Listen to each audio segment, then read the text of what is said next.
Kung mapapansin nyo nga, nitong mga nakaraang linggo ay tila napakasaya ni Maine Mendoza at Alden Richards.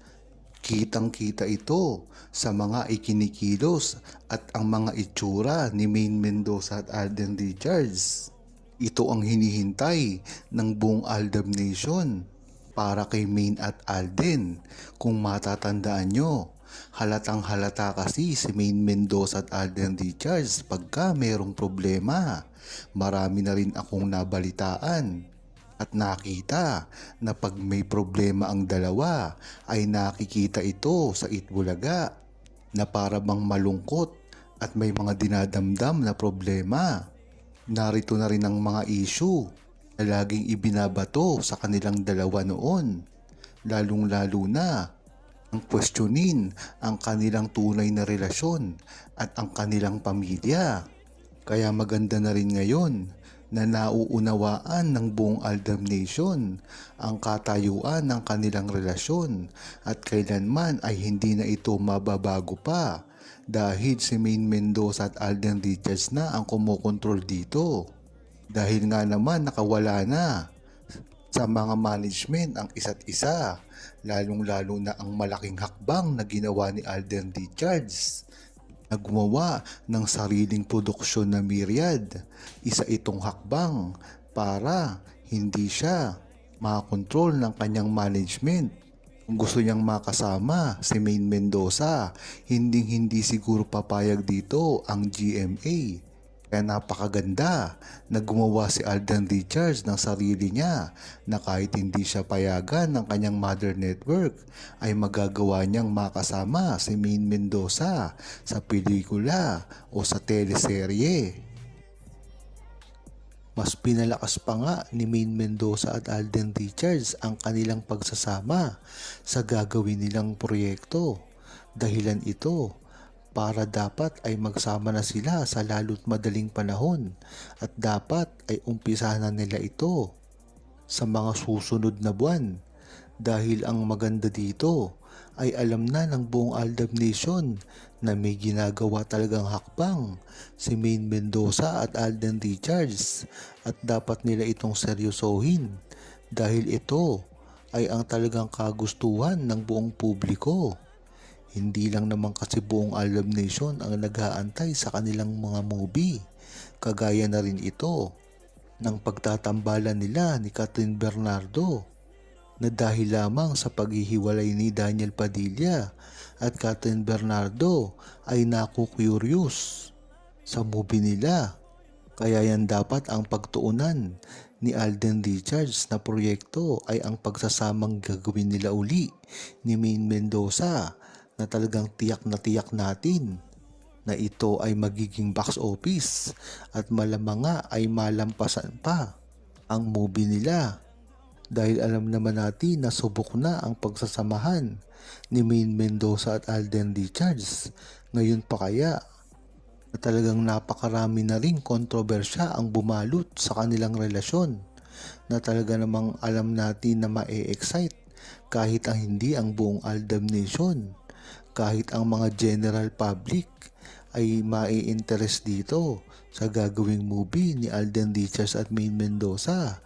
Kaya naman talagang tatabo ito sa takilya dahil kahit hindi fans ng Aldab ay makita man lang nila at makuryos sa gagawing movie ni Maine Mendoza at Alden Richards ay tiyak tatangkilikin ito. Kaya dyan pa lamang ay makikita mo na ang gagawin nilang pagsasama ay isa na ring taktika para sa kanilang pagpopromote ng kani-kanilang mga brands. Yan naman talaga ang dating ginagawa pa ni Maine Mendoza at Alden Richards. Noon pa man ay meron din silang sarili-sariling mga komersyal at talagang napakalaking plus ang magkasama sila. Dahil sila ay naghahatakan pataas na talaga namang ikinatutuwa ng buong Aldab Nation at ganun din sa kanilang mga personal. Kaya diyan mo palang malalaman na tamang-tama ang gagawin ni Alden Richards at Maine Mendoza na magsamang muli sa iisang pelikula. At kahit ano pang gawin nila, ay ito ay tatangkilikin ng mga buong Aldab Nation. Ngunit hindi na ito iba sa Aldab Nation. Bagkus, expected na ito ng Aldab Nation na maririndi ang pampubliko pag sila ay nakita na magkasama sa publiko.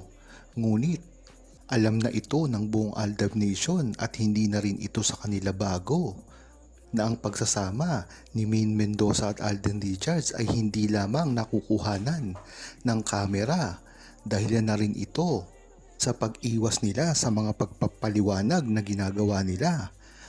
Ang katibayan dito ay ang interview na ginawa kay Alden Richards dahil sa ilang buwan na hindi sila nakikita ni Maine Mendoza na magkasama sa publiko.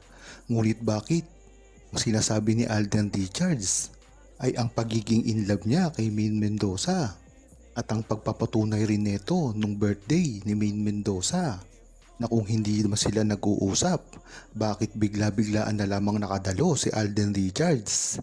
Diyan mo talaga malalaman ang insider.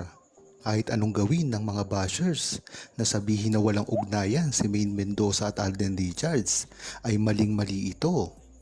Dahil unang-una pa lamang, bakit pupunta si Alden Richards doon kung hindi nakatanggap ng imbitasyon mismo ni Maine Mendoza?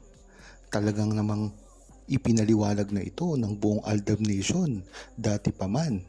Dati nga ay talagang hindi na nagkikita si Maine Mendoza at Alden Richards at hindi mo ito makikita sa publiko.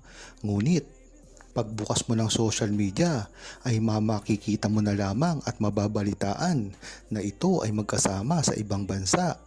Ang pagsasama nila sa mga event at lalong-lalo na pinapatunayan ito ng mga nakakita talaga na mismong kahit hindi naman fans ng Aldab ay talagang ibinubunyag ito sa social media na tila nakita raw nila si Maine Mendoza at Alden Richards. Ngunit hindi naman ito mga fans. Gagawin ba nila ito kung hindi talaga nila ito nakita? Siyempre, wala na silang pakialam dito kung makita man nila silang dalawa na magkasama dahil hindi naman sila fans. Ngunit bakit totoo ang lumalabas sa kanilang mga bibig na nakita nila ito? Yan pa lamang ay isa sa mga dahilan kung bakit dapat hindi paniwalaan ang mga bashers ni Maine Mendoza at Alden Richards patungkol sa kanilang tunay na relasyon dahil ang makapagsasabi lang ng ito ay silang dalawa. Inulit-ulit na rin ni Alden Richards at Maine Mendoza na huwag maniwala sa mga balita na kumakalat. Huwag kalimutang mag-subscribe, comment at ilike ang video na ito. Thanks for watching!